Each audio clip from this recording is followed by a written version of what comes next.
नमस्कार, आप देख रहे हैं सुबह 8 की बात और आपके साथ मैं हूं राजेंद्र देव। आइए अब खबरों पर तफसील से बात करते हैं। प्रधानमंत्री मोदी ने उत्तर प्रदेश के मिशन की कमान संभाल ली है। प्रधानमंत्री मोदी 10 दिनों में 4 बार यूपी का दौरा करेंगे। हजारों करोड़ की योजनाओं की सौगात भी देंगे। 18 से 28 दिसंबर के बीच 4 बार उत्तर प्रदेश आएंगे प्रधानमंत्री नरेंद्र मोदी। 18 दिसंबर को शाहजहांपुर में गंगा एक्सप्रेसवे की वो आधारशिला रखेंगे। 21 दिसंबर को प्रयागराज जाएंगे प्रधानमंत्री मोदी। 2 लाख महिला कर्मचारियों के कार्यक्रम में जाएंगे प्रधानमंत्री। 23 दिसंबर को अपने संसदीय क्षेत्र वाराणसी के दौरे पर फिर से पहुंचेंगे प्रधानमंत्री और 28 दिसंबर को कानपुर मेट्रो का लोकार्पण करेंगे प्रधानमंत्री नरेंद्र मोदी। तो 4 दौरे 10 दिनों में उत्तर प्रदेश में मिशन जो कैंपेन है भारतीय जनता पार्टी का, उसकी कमान संभाल ली है खुद प्रधानमंत्री मोदी ने।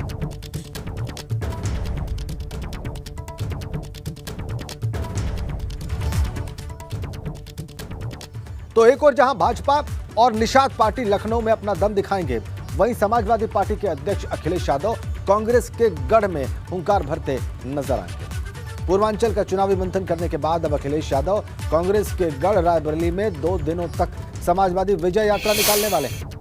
रायबरेली में सपा को मजबूत करने के लिए अगले 2 दिनों तक अखिलेश यादव रायबरेली में ही रहेंगे और सभी 6 विधानसभा क्षेत्रों में वो रथ यात्रा निकालेंगे।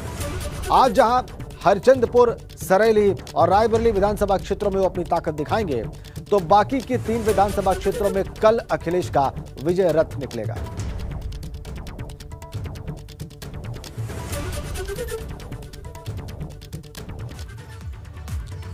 अखिलेश का अब रायबरेली में शक्ति प्रदर्शन दिखाना यह साफ करता है कि उनकी हर तरह से नजर पूर्वांचल पर है, अवध पर है। और ऐसा क्यों है वो हम आपको समझाते हैं। यहां पर रायबरेली में कुल 6 विधानसभा सीटें हैं। 2017 में भाजपा ने यहां पर 3 सीटें जीत ली थी। कांग्रेस के हाथ 2 सीटें लगी थी और सपा को सिर्फ 1 सीट मिली थी। यह कांग्रेस का पुराना गढ़ है। सोनिया गांधी का वर्तमान में संसदीय क्षेत्र है। पूर्वांचल पर अखिलेश यादव की नजर है। 14 दिसंबर को जौनपुर आए थे। आपको बताएं, अगर पूर्वांचल की बात करें तो 14 दिसंबर को जौनपुर पहुंचे थे अखिलेश यादव।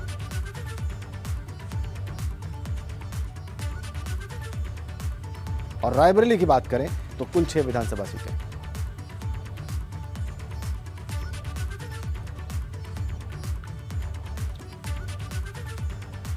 और चलिए अब अखिलेश की इस रणनीति पर, पूर्वांचल पर उनके फोकस पर, अवध में अब वो जाने वाले हैं, रायबरेली में कैंपेन करने वाले, रथ यात्रा निकालने वाले, इस पर और ज्यादा विस्तार से बात करते हैं। वीरेश पांडे हमारे बड़े चीफ इस वक्त हमारे साथ सीधा जुड़ गए हैं। उनके पास चलते हैं। वीरेश, पहले पूर्वांचल एक्सप्रेसवे के उद्घाटन के बाद गाजीपुर जाना, वहां से रथ यात्रा निकालकर लखनऊ पहुंचना, फिर प्रधानमंत्री के कार्यक्रम के फौरन बाद बनारस से लगे जौनपुर में रथ यात्रा निकालना, अब सोनिया गांधी के संसदीय क्षेत्र में पहुंच जाना, इन सब में आप क्या खास देख रहे हैं? देखिए, यूपी की सियासत की ये कोई सामान्य घटना नहीं है। इसे अखिलेश यादव की पूर्वांचल यात्रा से, गाजीपुर यात्रा से, झांसी यात्रा से, जौनपुर यात्रा से, बनारस यात्रा से, गोरखपुर यात्रा से जोड़कर न देखा जाए। ये रायबरेली संसदीय सीट है जो सोनिया गांधी की सीट है और ये पहली बार हो रहा है कि समाजवादी पार्टी के राष्ट्रीय अध्यक्ष अखिलेश यादव मथेंगे, 6 विधानसभा में जाएंगे, जनसभा को संबोधित करेंगे, अपने रथ को घुमाएंगे और रात्रि विश्राम भी रायबरेली में ही करेंगे। ये पहली बार हो रही है। अमूमन दोनों के बीच दोस्ती इस कदर रही है और म्यूचुअल अंडरस्टैंडिंग रही है कि रायबरेली, अमेठी में जो समाजवादी पार्टी है वो कांग्रेस का साथ देते आ रही है और मैनपुरी के और इटावा के आसपास कांग्रेस जो है वो सपा का साथ देते आ रही है। Mutual understanding. लेकिन ये पहली बार हो रहा है कि ताल ठोक रहे हैं और इसके पीछे एक कारण है। प्रियंका गांधी प्रभारी बनी, उन्होंने बार बार अखिलेश यादव को चुनौती दी। उस चुनौती को उन्होंने स्वीकार किया है। चुनौती ये थी कि वो तो कमरे में बंद रहते हैं, विक्रमादित्य मार्ग के घर में बंद रहते हैं और ट्विटर की चिड़िया से राजनीति करते हैं और हम सड़क पर उतरकर संघर्ष करते हैं। ये लड़ने वाली लड़की है और बार बार उस लड़के को चुनौती दी जा रही है, तो वो लड़का अब रायबरेली में है। संभालें प्रियंका गांधी अपनी सीट को, अपनी मां की सीट को और अपने परंपरागत पुश्तैनी सीट को, क्योंकि अखिलेश यादव का रथ अब पहली बार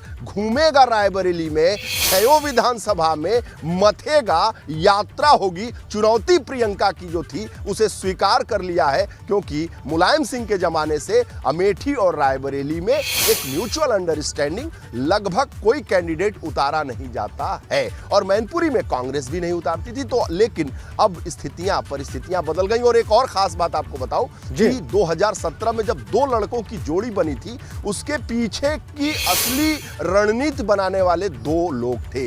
एक का नाम प्रियंका गांधी और दूसरे का नाम डिंपल यादव। ये बहुत कम लोग जानते हैं। डिंपल यादव और प्रियंका गांधी की दोस्ती ने 2 लड़कों को मिलाया था। लगता है कि दरार अब जो है बढ़ गई है, राजनीतिक दरार। लेकिन एक दरार पटी है, कल पटी है चाचा और भतीजे का, और चाचा भतीजे के मिलन के बाद ये पहली यात्रा है। इसलिए प्रसपा, सपा और समाजवादी पार्टी के नेता के और कार्यकर्ता अति उत्साहित हैं। उनका उत्साह रायबरेली में देखने को जमीन पर मिलेगा जब अखिलेश की रथ यात्रा सरजमी पर पहुंचेगी रायबरेली की।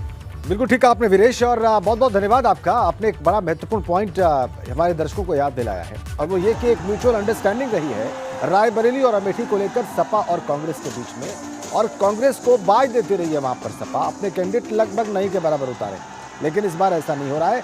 अखिलेश यादव 6 विधानसभा क्षेत्रों में जाएंगे, अपना रथ लेकर 2 दिन रायबरेली में ही रहेंगे, जो कि सोनिया गांधी का संसदीय क्षेत्र है और कांग्रेस का लंबे समय से गढ़ है। बहुत बहुत धन्यवाद वीरेश आपका।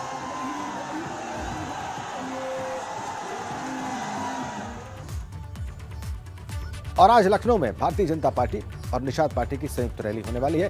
इसमें गृह मंत्री अमित शाह शामिल होने वाले हैं। लखनऊ के रमाबाई अंबेडकर मैदान में सरकार बनाओ अधिकार पाओ संयुक्त विशाल रैली होगी, और इसमें अमित शाह और सीएम योगी आदित्यनाथ समेत कई और चेहरे भी दिखाई देंगे। खबर यह है कि इस संयुक्त रैली में अमित शाह मछुआ आरक्षण की घोषणा भी कर सकते हैं। और आपको यहां पर यह भी बताएं कि इस जनसभा में मछुआ समाज के लिए हुए कामों को बताया जाएगा। इस महारैली की अध्यक्षता निषाद पार्टी के राष्ट्रीय अध्यक्ष संजय कुमार निषाद करेंगे। संजय निषाद की माने तो भाजपा के साथ सीट शेयरिंग फॉर्मूले पर उनकी सहमति बन चुकी है। उनकी पार्टी को 2 अंकों में डबल डिजिट में सीटें मिलने जा रही हैं इस फॉर्मूले के तहत चुनाव लड़ने के लिए। अमित शाह इस रैली में शामिल होंगे। बीजेपी निषाद पार्टी का गठबंधन हुआ है। संजय निषाद की अगुवाई में रैली होगी, उन्हीं की अध्यक्षता में रैली होगी। रैली निषाद पार्टी की है। शामिल होंगे इसमें भारतीय जनता पार्टी के धुरंधर देश के गृह मंत्री अमित शाह। दोपहर 2 बजे लखनऊ के रमाबाई अंबेडकर मैदान में ये रैली होगी संजय निषाद की अगुवाई में। और जो बड़ी बात है वो ये कि इसमें मछुआ आरक्षण की घोषणा कर सकते हैं गृह मंत्री अमित शाह, और इसी की सबसे बड़ी डिमांड थी डॉक्टर संजय निषाद की और उनकी पार्टी के नेताओं की। उसी डिमांड को पूरा करने की दिशा में घोषणा की जा सकती है केंद्रीय गृह मंत्री अमित शाह के द्वारा। और अगर ऐसा होता है तो ये बड़ा टर्निंग पॉइंट होगा। ये राजनीतिक दृष्टिकोण से एक बड़ा राजनीतिक संदेश होगा गृह मंत्री अमित शाह का।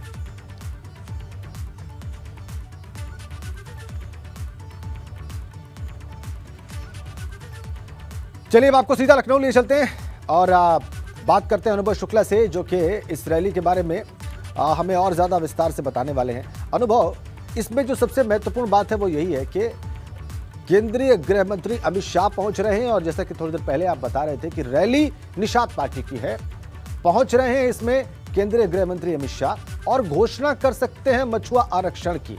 इस इनपुट को और विस्तार से हमारे दर्शकों के सामने रखें अनुभव। देखिए, आपने सारी बात बता दी। इस पूरी खबर का जो सार है वो आपने बता दिया कि रैली किसकी है। रैली है निषाद पार्टी की, और आ कौन रहा है? केंद्रीय गृह मंत्री अमित शाह आ रहे हैं। और इस रैली के जरिए जहां निषाद पार्टी अपनी ताकत दिखाएगी कि देखिए हमारी ये ताकत है, हमने रमाबाई अंबेडकर मैदान को भरा है, जो ऐतिहासिक मैदान है जिसमें कहा जाता है कि लोग भीड़ नहीं ला पाते। हमने उस मैदान में हमने रैली की और भीड़ लाए। और जब ये रैली आज होगी तब साथ ही साथ आप देखिए, जो मछुआ आरक्षण की बात बार बार संजय निषाद करते हैं, उस पर अगर कोई घोषणा हो जाएगी तो वो जब भी अब कहीं जाएंगे, यूपी में कहीं का भी संजय निषाद दौरा करेंगे तो इसे एक अपनी सबसे बड़ी उपलब्धि बताएंगे। विरोधियों पर इसे लेकर प्रहार भी करेंगे और बीजेपी को भी ये बीजेपी देखना चाह रही कि उनके जो सहयोगी हैं वो किस तरीके से जो रैली जनसभाओं की बात कर रही हैं, अगर संयुक्त तरीके से हम करते हैं तो वहाँ कितनी सारे लोग आते हैं। उनके जो सहयोगी हैं उनकी भी क्षमता देखना चाहते हैं। क्यों देखना चाहते हैं? क्योंकि भाई अगर टिकट लेना है तो आपको ये दिखाना पड़ेगा कि हमारे साथ इतने सारे लोग हैं, हमारा इस क्षेत्र में प्रभाव है। और संजय निषाद बार बार कह रहे हैं कि हमको 2 अंकों में सीटें मिलेंगी। अब 2 अंकों में तो 99 भी होता है, 2 अंकों में 10 भी होता है। तो बीजेपी इस रैली के जरिए उनकी ताकत को भी देखेगी, ताकि जब बातचीत हो, जब पार्टी की ओर से कोई बात करे सीटों को लेकर, जब फाइनल बातचीत हो तो इन सारी चीज़ों पर भी चर्चा जरूर होगी।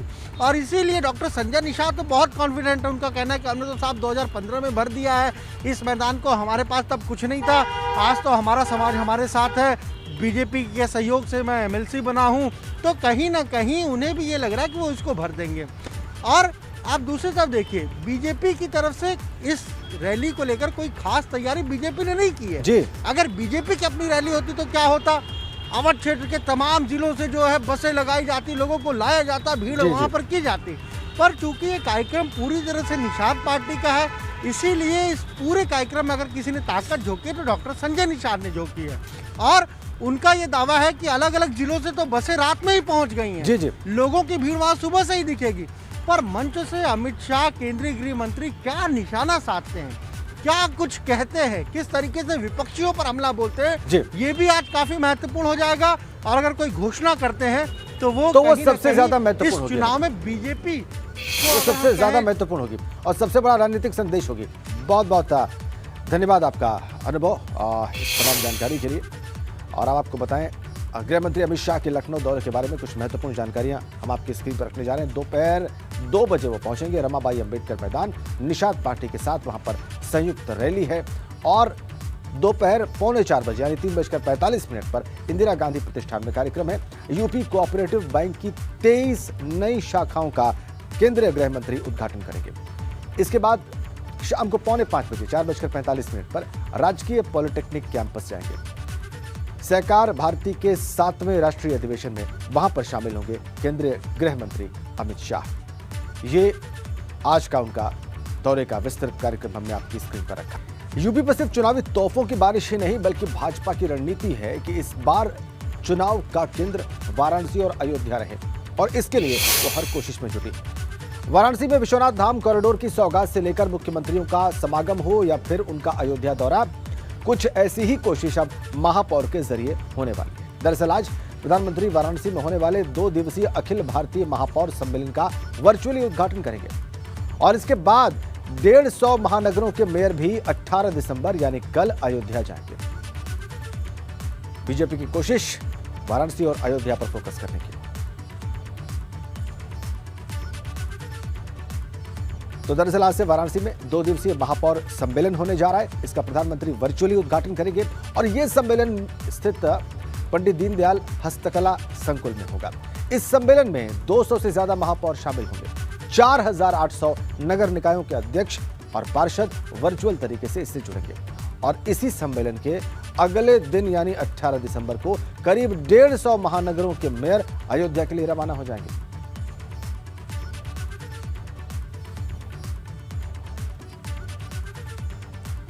और आइए आपको बताते हैं कि स्मार्ट सिटी का काशी मंत्र क्या है विस्तार से। तो अखिल भारतीय महापौर सम्मेलन का उद्घाटन हो रहा है आज। वाराणसी में 2 दिनों तक यह सम्मेलन चलेगा और आपको बताएं कि काशी विश्वनाथ धाम यात्रा के तहत इस सम्मेलन का आयोजन हो रहा है। प्रधानमंत्री स्वयं इस सम्मेलन का वर्चुअली उद्घाटन करेंगे। सीएम योगी बतौर विशिष्ट अतिथि इसमें शामिल होंगे। इस सम्मेलन में 200 से ज्यादा महापौर शामिल होंगे। 4800 से ज्यादा नगर निकायों के अध्यक्ष इसमें पहुंचेंगे। यूपी के विकास पर आधारित प्रदर्शनी इसमें लगाई जाएगी।